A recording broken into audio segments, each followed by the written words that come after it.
อ่านมาสองลูกเต้าน้อยนอสงสารหนีไปตายในสถานที่ใดก็พาจากอาถาเมื่อนั้นมหาสัจเจ้ากล่าวเทียนแท้เท่าคำมีละวาโนราแก้วอาทิ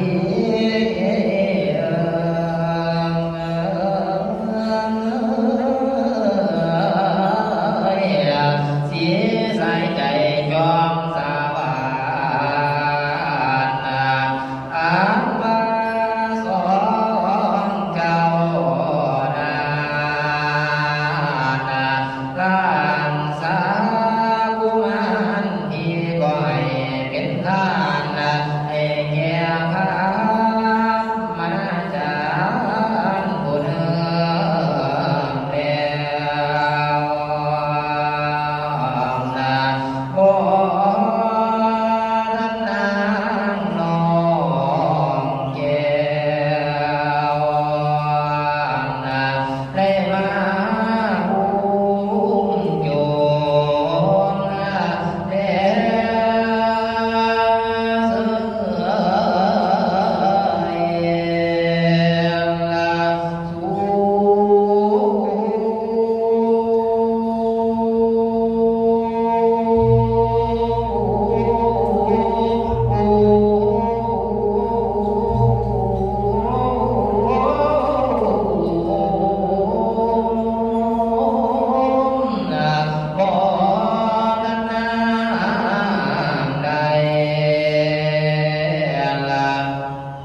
สีมาให้กินนมกินข้าวข้าวกลมกลมไม่กินนมน้าวสังสังเดนอบ่ทันน้ำสิมาได้ห่มเลี้ยวผ่านน้ำเหนือตาตามใส่สางเดินป่าไม่สองแกนไทยโดดขึ้นมาก่อน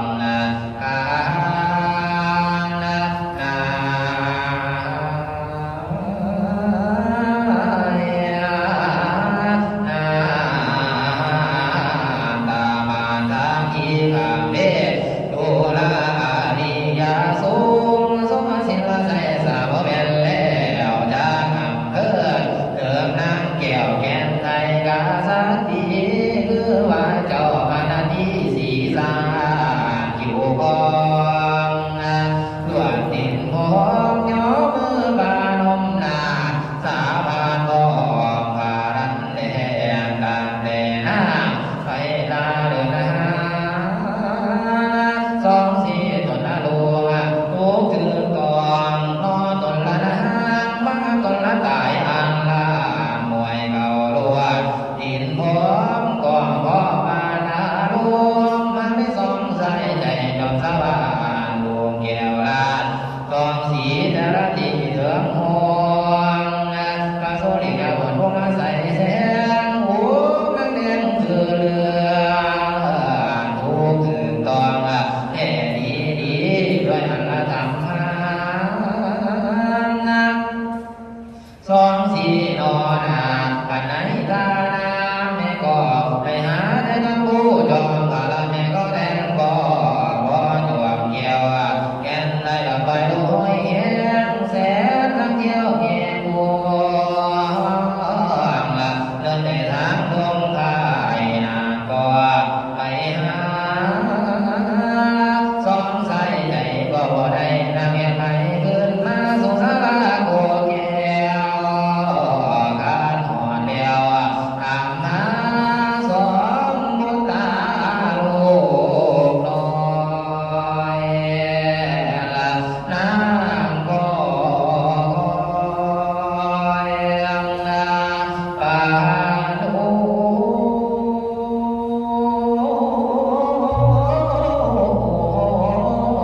มือไหว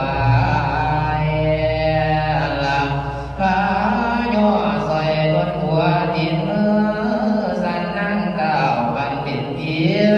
เมื่อนั้นพาเบียดสันตลาฤาษีก็ยิ่งไม่เอาน้ำเต่าแต่ขันทีมาด้วยมือกำกันไว้เอาหี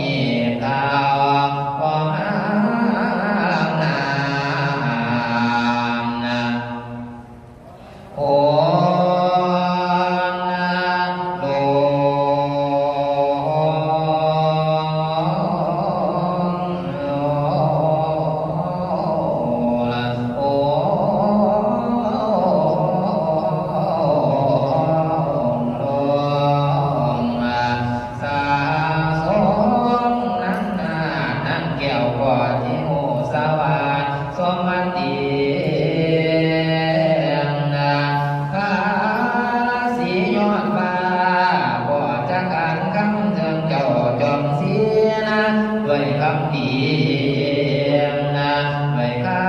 ำงามดังนี้ว่าดูลา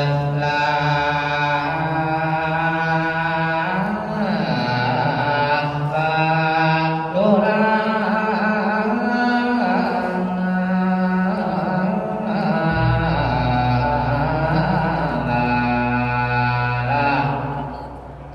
แก้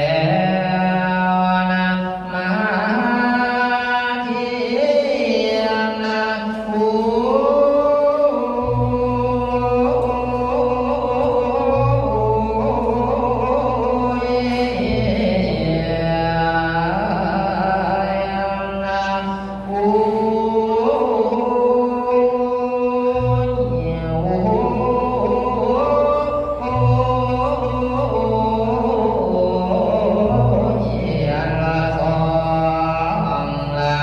กาสัตตาโลกแก้วละที่ก็ได้แล้วเป็นทางละแก่พามมาจารย์ผู้ถอยเท่าผ่านเดินเข้ามาบ่นั่นแลนะมาเสีย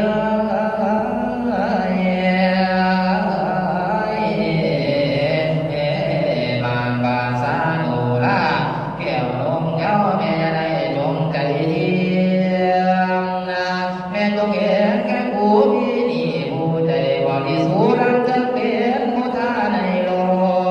กยกสารให้พ้นจากโภคาสงสารแม่ยาได้เป็นละแค่สองก็มันลูกแก้วงามเกิดแล้วดวงดีละสมาธุละแก้วมานาทีสีสายสร้างวานมันปานาปังเจ้าสร้างปุริสาที่สบายจะจูคนขอเข้ามาสู่จงดีผู้ขอทานสร้างท่าก็เพิ่มยอมย่อให้ด้วยง่ายสร้างทิ้งสิ้นใจเป็นละทานพุทธิคือบาโลสงสารวิก็พอได้บ่ายกามต่างเมียแก้วแก่นไทยแก้วคิงสายามุตาสาเดียลันดาสร้างมาผ่านแก้วก็ละอาสนัยมาแก้วเกืองผ่านแถวละสารตุละโมรถงามลำเลือสร้างแก้วเกืองตัวมีทั้งข้าวสารและข้าวเปลือกทั้งสวนเมืองและเงินทองกองแก้วตายเกิดแล้วข้านังข้าตะว่าเพิ่งจะขอก่อนให้เป็นทางภูมิใจงามก็จริงใจยาจกให้เคยสมทุกเมื่อก่อพี่นางอาโมทนาโนมกองบุญเจ้านำเดียงมาที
พี่ซอยกาโมทนาพุทธเกณการสองห้าเลิศแก้วปาสุแก้วอุด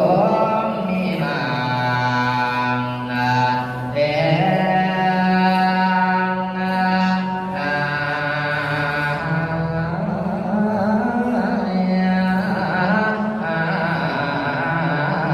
สามเพศอิวาดานบามิวาดาทั้งหลายสองหัวสองอนิจอยู่ที่กา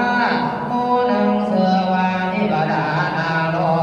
ตนเทือกยอดสมบูรณ์หมูหนึ่งเสือวาปัปปตานิวาดาสร้างสรรค์มีอำนาจแต่เดชาเทียนยมโสภาโยมีเศษโยนอบเนียอาดีเทียบปาปูปาสาทยังมีนาฏเอาสาธุการสมเสริญท่านนั้นประเสริฐนั้นในโลกแก้วเกิดกาโปมเป็นท่านเพื่อแลพญาสาปัญญูดันยานนั้นแลสายินท่าสังกาพัมมาโจนิทาอิลาพัมมานาเวลาสัญญีพายามันมีฤทธิ์เป็นนานมาเจ้าบางกาโอกสาบันกับตั้งกระจันเมืองมุงกาแสงสองนาเป็นมากับทางกาญาโยมต้นละเมืองโสภาบุญเท่าภาตามทำกับทั้งกญาเวทส่วนตนอยู่เก่าไหวเสียเรียนเท่าสาธุการเสือนสมดันคอยคอยแห่งเท้าผู้จะได้ละละย้อนซอยละสาพันยู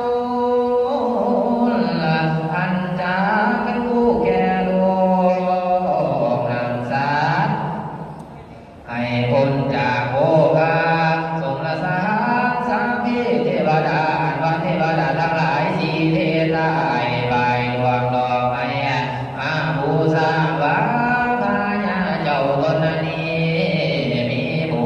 ญเป็นอันมากให้ท่านยากจำไปแล้วปานาจีติมาที่วาโลหะอิทาวิดุราภิกขุทั้งหลายองค์ทรงศีลสมาธิปัญญาจากอำเภอเกิดนางแก้วแม่ลาสมาธิสีโสภาวาลาโลกาสมพ่อตาทุกแห่งละคำผลแพงเพิ่งหาคนสมัครยังเห็นหน้าทุกเข้าป่าหายเห็นสมใจเอื้อเอื้อบุญไก่เอื้อนอนแดงโอแดงไอ้มนละเมียพังเขาแสบแสนฟังละกันแม่ลีเห็นสมเจ้าแม่จะเก่าก็เราหายใจดินนายใครอยากได้นะฟ้ากันตู้พกให้ละนามนะเที่ยว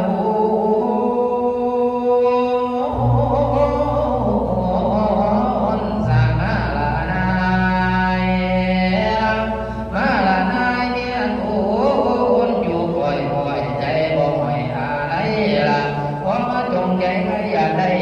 นักหน้าไทยมาที่นันกษาติสีอาขาวนั้นเป็นลูกสาวสีนะพญาบนเมืองมาตาลานะอานุโมทนาเนื่องก็บอกขานะด้วยพระราชบัวกวางยอมมือมาลันเงินใส่เก้าไปพระบาทเท้าจริงทุนสามวาสุตินามวัตตเมธานาอันประธานนันโสอันข้าวผู้ใส่โสดใจแจ้งโจทย์ตอนนี้ละพานนั้นและบรรดาโดยใจชอบประกอบด้วยศรัทธา